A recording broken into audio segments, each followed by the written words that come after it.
Good morning, all of you. Shri BB and PB Hirpara Kanya Vidyalaya કાલાવડમાં આપનું સ્વાગત છે.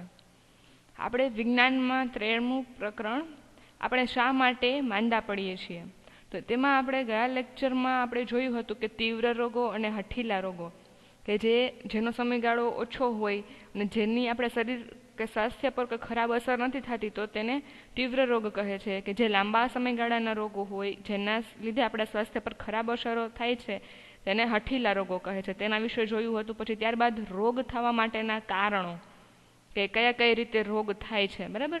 અને રોગ થાય છે તો કે તે ચેપી રોગ છે કે બિન ચેપી રોગ છે, બરાબર. ચેપી રોગ છે તો કયા અને એના કારણો કયા છે કે તેના દ્વારા તે ફેલાય છે.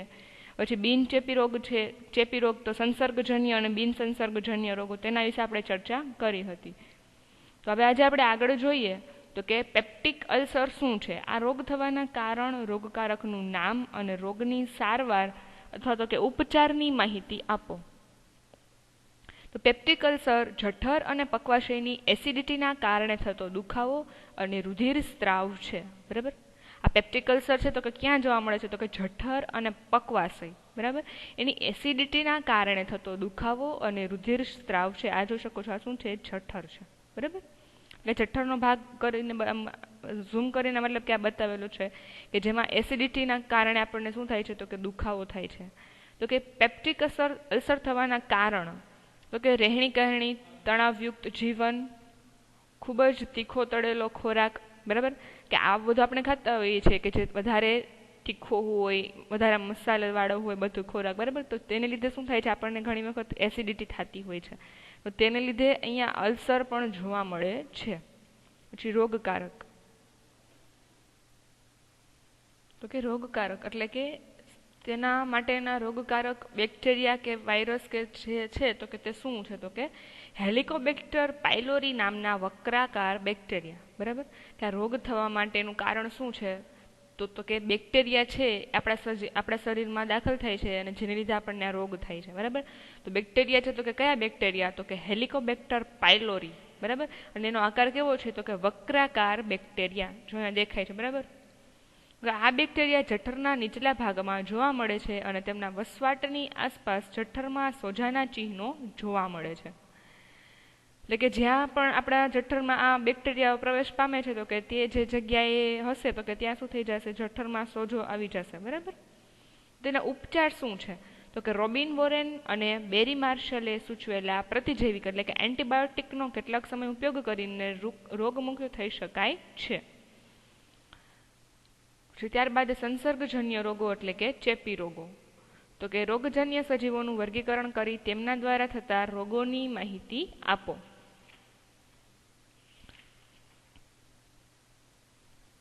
જીવસૃષ્ટિમાં અનેક વિવિધતાઓ જોવા મળે છે, તેથી તેનું વર્ગીકરણ કેટલાક સમૂહોમાં કરવામાં આવ્યું છે. જુદા જુદા સજીવોમાં જોવા મળતા આ સામાન્ય લક્ષણો પરથી આ વર્ગીકરણ કરવામાં આવ્યું છે. જે તે રોગ માટે જવાબદાર સજીવો પણ બહોળા પ્રમાણમાં મળી આવે છે. તેના પરથી રોગકારક સજીવોના વર્ગીકરણના પ્રકારો પાડ્યા છે. વર્ગીકરણ આપણે આની અગાઉ આપણે 7મા ચેપ્ટરમાં જોઈ ગયા, બરાબર. વનસ્પતિ સૃષ્ટિનું વર્ગીકરણ અને પ્રાણી સૃષ્ટિનું વર્ગીકરણ, બરાબર. તો તેવી જ રીતે તેમાં કેમ કે કોઈ પ્રાણીઓ છે તો કે તેના લક્ષણો સમાન મળી આવતા હોય તો તેને એક નિશ્ચિત ચોક્કસ સમુદાયમાં મૂકવામાં આવ્યા હતા, બરાબર. ચોક્કસ સમૂહમાં મૂકવામાં આવ્યા હતા. તેવી રીતે અહીંયા પણ આ રોગજન્ય જે સજીવો છે તો કે તેનું વર્ગીકરણ કરવામાં આવેલું છે કે તેમાં જે સામાન્ય લક્ષણો જોવા મળે છે તેને આધારે તેનું વર્ગીકરણ કરવામાં આવ્યું છે. તો પહેલાં જોઈએ તો કે વાયરસ તો કે ફેલાતા રોગો તો કે વાયરસ દ્વારા કયા કયા રોગો ફેલાય છે તો કે શરદી, ઇન્ફ્લુએન્ઝા, એઇડ્સ, કમળો અને હડકવા, બરાબર. આ બધા રોગો છે તો કે તે શેના દ્વારા ફેલાય છે? વાયરસ દ્વારા. શરદી, ઇન્ફ્લુએન્ઝા, એઇડ્સ, કમળો અને હડકવા. તો કે સંક્રમણ કોષની બહાર નીકળતા SARS વાયરસ એટલે કે ચેપગ્રસ્ત કોષની બહાર નીકળતા. ત્યારબાદ છે બેક્ટેરિયા દ્વારા ફેલાતા હોય તો તેના દ્વારા કયા રોગો ફેલાય છે તો કે ટાઇફોઇડ, કોલેરા, ક્ષય, એન્થ્રેક્સ અને ન્યુમોનિયા, બરાબર. અહીંયા આ બધું તો ખાલી આપણે જાણવા માટે જ આપેલું છે કે જે આ બધી સાઈડમાં જમણી બાજુ આપેલું છે ને એ કે આપણે ખાસ યાદ નથી રાખવાનું. આપણે ફક્ત આટલું યાદ રાખવાનું છે. બેક્ટેરિયા છે તો કે બેક્ટેરિયા દ્વારા કયા રોગો ફેલાય છે, વાયરસ દ્વારા કયા રોગો ફેલાય છે, બરાબર. અહીંયા લખેલું છે કે સ્ટેફિલોકોકાઈ બેક્ટેરિયા જે ખીલના રોગકારક છે એટલે કે ખીલ થવા માટે કયા બેક્ટેરિયા જવાબદાર છે તો કે સ્ટેફાઇલોકોકાઈ, બરાબર. બેક્ટેરિયા દ્વારા કયા રોગો થાય છે? તો કે ટાઇફોઇડ, કોલેરા, ક્ષય, એન્થ્રેક્સ અને ન્યુમોનિયા. પછી એક કોષીય સજીવો, તો કે મેલેરિયા, કાલા અઝર અને નિંદ્રા રોગ. આ 3 માટે જવાબદાર કોણ છે? તો કે એક કોષીય પ્રજીવ. પછી તો કે પ્રજીવ ટ્રાઇપેનોસોમા તે નિંદ્રા રોગનો રોગકારક છે.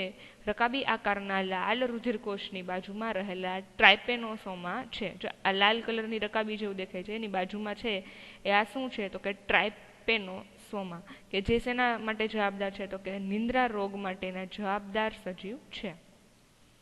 ત્યારબાદ ફૂગ, તો કે ફેલાતા રોગો, તો કે દાદર, ખસ જેવા ચામડીના રોગો. બરાબર, ચામડીના રોગો જે કંઈ પણ હોય, કોઈને કહેતા હોય ને કે ચામડીને આને ઇન્ફેક્શન લાગેલું છે, અહીંયા ચામડી પર આ જગ્યામાં ઇન્ફેક્શન લાગ્યું છે, કે આને કંઈ એવા કોઈ વધારે ખંજવાળ આવે છે, તો કે તેને એ પ્રમાણેનો કંઈ ચામડીનો રોગ છે. બરાબર, તો એ બધા ચામડીના જે રોગો હોય છે તો કે તે શેના દ્વારા ફેલાય છે? ફૂગ દ્વારા. અને આ બધા કેવા છે? ચેપી રોગો છે.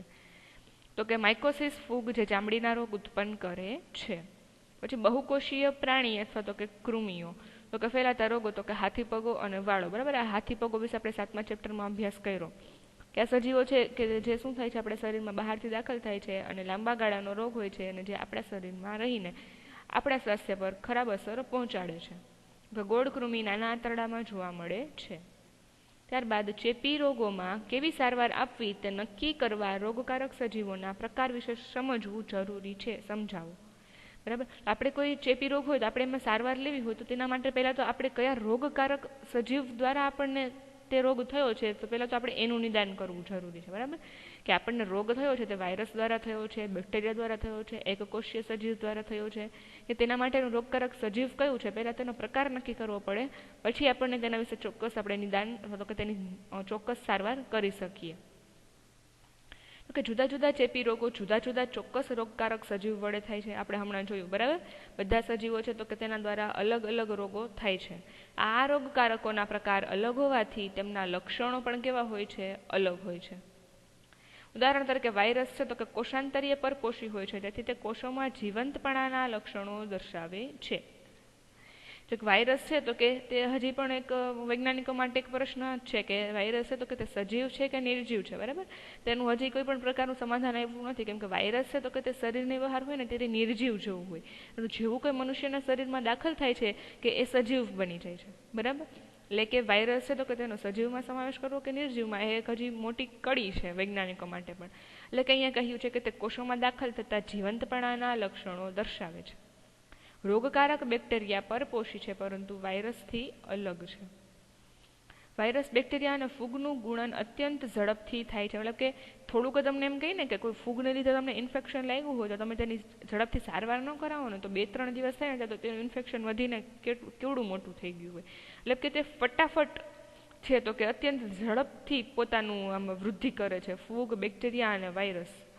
તુલનાત્મક રીતે કૃમિમાં ગુણન ધીમું હોય છે. એટલે કે એને કમ્પેરમાં આપણે કોઈ કૃમિથી આપણને રોગ થતો હોય તો કેવો હોય? ખૂબ ધીમો હોય છે. વર્ગીકરણ અનુસાર વાયરસ કરતાં વિવિધ બેક્ટેરિયા એકબીજાની કેવા હોય છે? નજીક હોય છે. આથી વિવિધ જૈવિક પ્રક્રિયાઓ મોટાભાગના બેક્ટેરિયામાં સમાન હોય છે, પરંતુ વાયરસથી કેવા હોય છે? ભિન્ન હોય છે. એટલે કે વાયરસ અને બેક્ટેરિયા બંને સમાન હોતા નથી, બંને કેવા હોય છે? ભિન્ન હોય છે. તેના પરિણામે સારવાર માટે ઉપયોગમાં લેવાતી ઔષધિ કે જેને આપણે શું કહીએ છીએ? એન્ટીબાયોટિક, તો કે તેની અસરકારકતા કયા વર્ગના કયા સજીવોમાં કયા ક્રિયાને અવરોધે છે તે પરથી નક્કી કરવામાં આવે છે. એટલે કે જો પહેલાં તો આપણે રોગકારક સજીવ કયો છે તેના વિશે આપણને ખ્યાલ હોય તો આપણે એન્ટીબાયોટિક લઈશું તો આપણે તેમાં વધારે ખ્યાલ આવશે કે કેવા પ્રકારની એન્ટીબાયોટિક છે, કયા વર્ગના સજીવો માટે આપણે આપવાની છે અને તે કઈ પ્રકારે તેને અવરોધ કરશે. બરાબર, કે તેનું આગળ ગુણન થતું અટકાવશે, એટલે કે તેને આગળ રોગને આગળ વધતું અટકાવશે. તો એના આધારે આપણે એન્ટીબાયોટિક છે તો કે તે પોતાની અસર દેખાડતી હોય છે. તો આથી ચેપી રોગમાં કેવી સારવાર આપવી તે નક્કી કરવા રોગકારક સજીવોના પ્રકાર વિશે સમજવું જરૂરી છે. પછી ત્યારબાદ જોઈએ તો કે માનવ શરીરમાં બેક્ટેરિયાના ચેપ સામે પેનિસિલિન એન્ટીબાયોટિકની અસરકારકતા સમજાવો. તો કે એન્ટીબાયોટિક સામાન્યતઃ બેક્ટેરિયામાં મહત્વપૂર્ણ જૈવિક પ્રક્રિયા કે જૈવ રાસાયણિક માર્ગને શું કરી દે છે? બંધ કરી દે છે. બરાબર. આપણે કોઈ પણ બેક્ટેરિયા દ્વારા આપણે રોગ થયો હોય, આપણે એની સામેની એન્ટીબાયોટિક, મતલબ કે આપણે જે દવા લઈએ છીએ એ એન્ટીબાયોટિક, તો આપણે એની સામેની કોઈ એન્ટીબાયોટિક લીધી તો એ શું કરશે? તો કે તેમાં જે જૈવ રાસાયણિક ક્રિયા થાય છે ને તેને શું કરી દેશે? બંધ કરી દેશે. કે જે જૈવિક પ્રક્રિયા કરે છે, કોણ? ફૂગ છે, વાયરસ છે કે બેક્ટેરિયા છે, બરાબર, તે પોતાની જે જૈવિક પ્રક્રિયાઓ કરીને પોતાનો વૃદ્ધિ વિકાસ કરીને 1 માંથી 2, 2 માંથી 4 રીતે બને છે. બરાબર. તેનું ઝડપથી ગુણન થાય છે, તો કે તે જૈવ પ્રક્રિયા જ બંધ કરાવી દેશે એન્ટીબાયોટિક છે. દાખલા તરીકે પેનિસિલિન ઔષધ બેક્ટેરિયાના જીવ રાસાયણિક પથમાં શું કરે છે? અવરોધ સર્જે છે. બરાબર.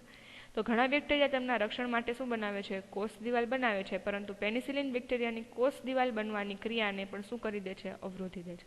હવે આ જે કોઈ પણ આપણા શરીરમાં બેક્ટેરિયા, વાયરસ છે, તો કે એને ખબર પડી ગઈ કે આ મારી અગેન્સ્ટમાં, મારી વિરુદ્ધમાં આ લોકોએ કોઈ એન્ટીબાયોટિક ઉપયોગ કરી છે કે જેને લીધે હવે મારી જૈવ પ્રક્રિયાઓ છે તો કે તે બંધ થઈ જશે અને આપણને તેમાંથી મુક્તિ મળી જશે. બરાબર. પરંતુ એ શું કરશે? તો કે તેનાથી બચવા માટે તે એક કોષ દિવાલ બનાવશે. બરાબર. પરંતુ આ પેનિસિલિન છે એ શું કરશે? તો કે તે બેક્ટેરિયાની કોષ દિવાલ છે તો કે તેની બનવાની ક્રિયાને પણ શું કરે છે? અવરોધે છે.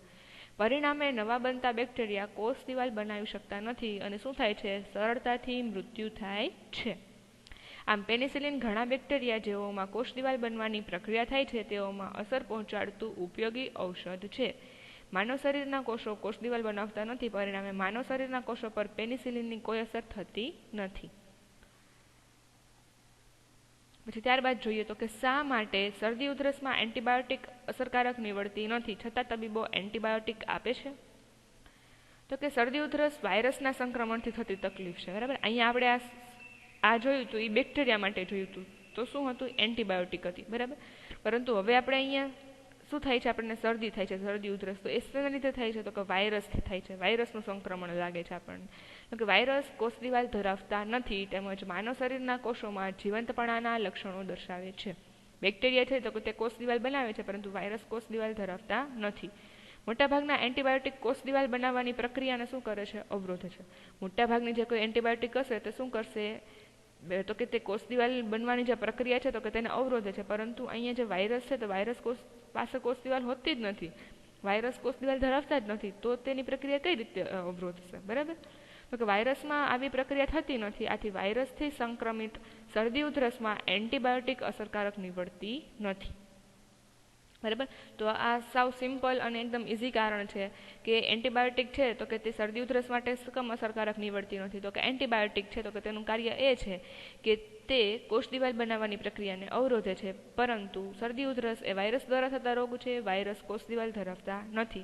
તેથી વાયરસથી થતા શરદી ઉધરસમાં એન્ટીબાયોટિક અસરકારક નીવડતી નથી. તેથી રોગની તીવ્રતા કે તેનો સમયગાળો ઓછો થતો નથી, એટલે કે આપણે રોગમાંથી મુક્તિ મળતી નથી, મતલબ કે રોગ છે તો કે તેનો નાશ થતો નથી. આમ છતાં તબીબો એન્ટીબાયોટિક આપે છે, કારણ કે જો વાયરસ સંક્રમિત શરદી ઉધરસની સાથે બેક્ટેરિયાનું સંક્રમણ હોય તો એન્ટીબાયોટિક્સ લાભકારક નીવડે છે. કારણ કે જે આપણે શરદી ઉધરસ થઈ છે તો કે આપણને વાયરસથી થઈ છે, પરંતુ તેની સાથે જો આપણને બેક્ટેરિયાનું સંક્રમણ હોય તો તેના માટે આ એન્ટીબાયોટિક લાભદાયક છે. ત્યારબાદનો પ્રશ્ન 23મો જોઈએ તો ચેપી રોગોનો ફેલાવો કેવી રીતે થાય છે તે સમજાવો. કે આવા રોગોનો ફેલાવો રોગી વ્યક્તિમાંથી અન્ય સ્વસ્થ વ્યક્તિમાં સંપર્ક દ્વારા થાય છે. આવા રોગોને સંસર્ગજન્ય રોગો કે ચેપી રોગો કહે છે. તો કે ચેપી રોગોનો ફેલાવો વિવિધ રીતે થાય છે. તો કે એક તો હવા દ્વારા, આપણને ખબર છે હવા દ્વારા કે કોઈને શરદી ઉધરસ થઈ હોય, બરાબર, તો તે વાયરસ દ્વારા જ થતી હશે. હવે એ શરદી ઉધરસ કે છીંક ખાશે ત્યારે છે તો કે તે વાતાવરણમાં તેના કીટાણુઓ છે તો કે તે એમને એમ જ બધા હોય છે હવામાં, બરાબર. હવે કોઈ અન્ય વ્યક્તિ તો કે તેના સંપર્કમાં આવશે તો શું થશે? તે વાયરસ છે તે તંદુરસ્ત વ્યક્તિના શરીરમાં પણ પ્રવેશ પામશે, જેનાથી તે વ્યક્તિને પણ વાયરસથી સંક્રમિત થશે અને તેને પણ શરદી ઉધરસ થશે. એટલા માટે આનાથી બચવા માટે જ કહેવામાં આવે છે કે જ્યારે ક્યારે પણ શરદી ઉધરસ કે છીંક ખાતી વખતે આપણે મોઢા આડો હાથ અથવા તો કે રૂમાલ રાખવો જોઈએ. તો કે કેટલાક રોગોનો ફેલાવો હવા દ્વારા થાય છે. દાખલા તરીકે ખાંસી, શરદી, ન્યુમોનિયા અને ક્ષય હવાથી ફેલાતા રોગો છે. આવા કોઈપણ રોગના ચેપગ્રસ્ત કે રોગી વ્યક્તિના છીંક ખાવાથી કે ખાંસી ખાવાથી કે ગળફાથી નાના નાના જે છાંટા કે બિંદુઓ બહાર નીકળે છે, બરાબર, તે શું થાય છે? તો કે હવામાં ફેલાય છે. આવા નાના છાંટા હવાના વેગ સાથે મિનિટો કે કલાકો સુધી પર્યાવરણમાં પ્રવાહી સ્વરૂપે રહે છે. બરાબર, કોઈ વ્યક્તિએ છીંક ખાધી હોય એટલે ઓબ્વિયસલી એના જે છાંટા હશે તો કે હવામાં જ રહેશે. ક્યાં સુધી? કલાકો સુધી પર્યાવરણમાં ટકી રહે છે. અથવા તેની નજીક ઊભા રહેવાથી તેના શ્વાસ દ્વારા આ બિંદુ સાથે રોગકારક બેક્ટેરિયા કે વાયરસ સ્વસ્થ વ્યક્તિઓમાં પ્રવેશી અને ચેપગ્રસ્ત દર્દીઓ બને છે. નાના બંધિયાર ઘરોમાં હવાની યોગ્ય અવર જવર થઈ શકતી નથી, તેથી તેમાં રહેતી વ્યક્તિઓમાં હવા દ્વારા ફેલાતા રોગોની શક્યતા વધારે હોય છે. તો કોઈ એક વ્યક્તિને આવી રીતે વાયરસ દ્વારા રોગ થયો હોય, શરદી ઉધરસ છીંક આવતી હોય, અને તે એકને એક બે કોઈ વ્યક્તિ છે, 2 કે 3 વ્યક્તિ હવે એકને એક રૂમમાં રહે છે અને એ રૂમના બારી બારણાને બધું બંધ છે, જેને શરદી ઉધરસ છીંક થઈ છે એ છીંક ખાય છે તો મોઢા આડો રૂમાલ પણ નથી રાખતો કે હાથ પણ નથી રાખતો, અને તેમને વાતાવરણમાં જ એમને છીંક ખાઈ નાખે છે.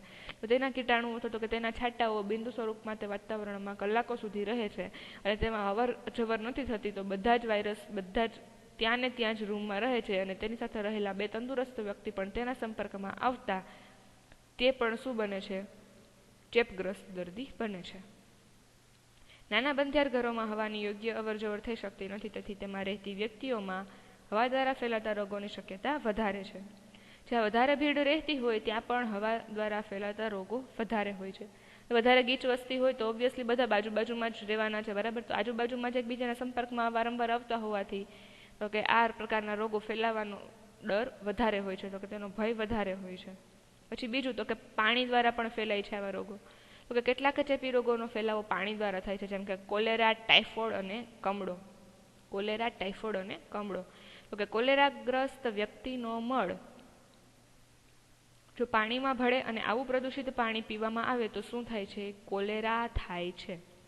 આ ઉપરાંત કેટલાક કૃમિજન્ય રોગોનો ફેલાવો પણ પ્રદૂષિત પાણીના કારણે જ થાય છે. પછી ત્યારબાદ જોઈએ તો કે પ્રાણીઓ દ્વારા. તો કે ઘણા રોગોનું વહન મચ્છર જેવા કીટક દ્વારા થાય છે.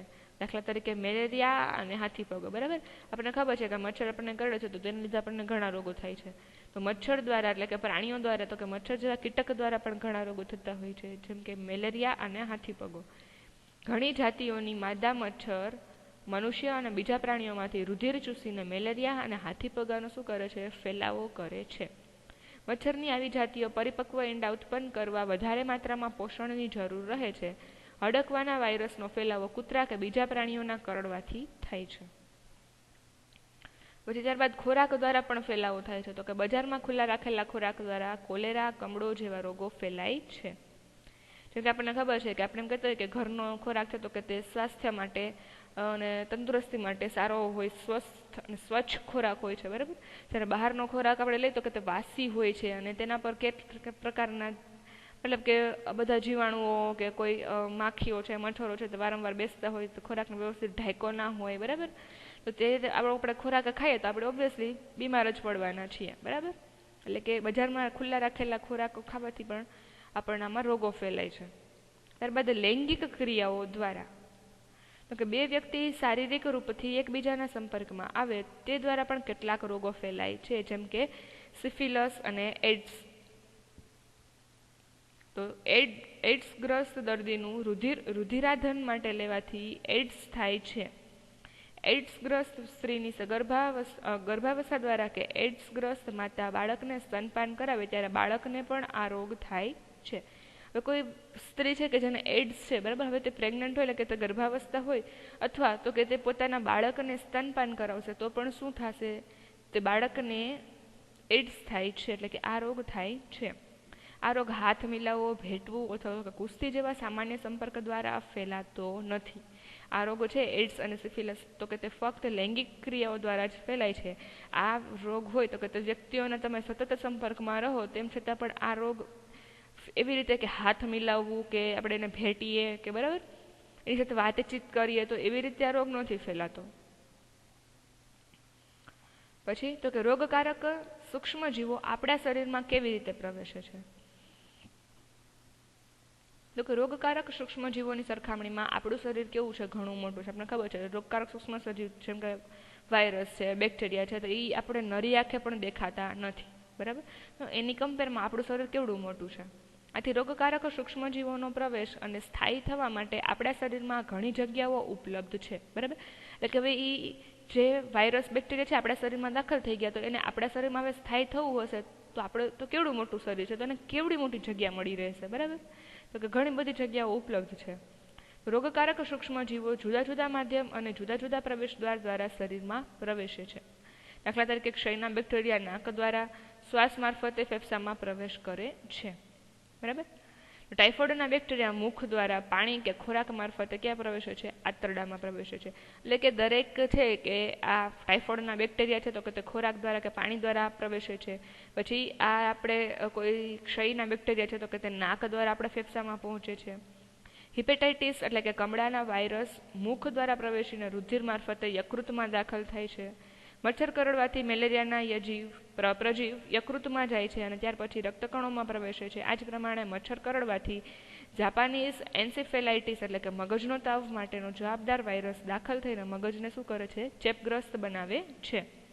એટલે કે અહીંયા જે કંઈ સૂક્ષ્મજીવો છે તો કે આપણા શરીરમાં દાખલ થાય છે તો કે તે અલગ અલગ તેનો પ્રવેશ છે તો કે તે અલગ અલગ માધ્યમ દ્વારા આપણા શરીરમાં પ્રવેશે છે.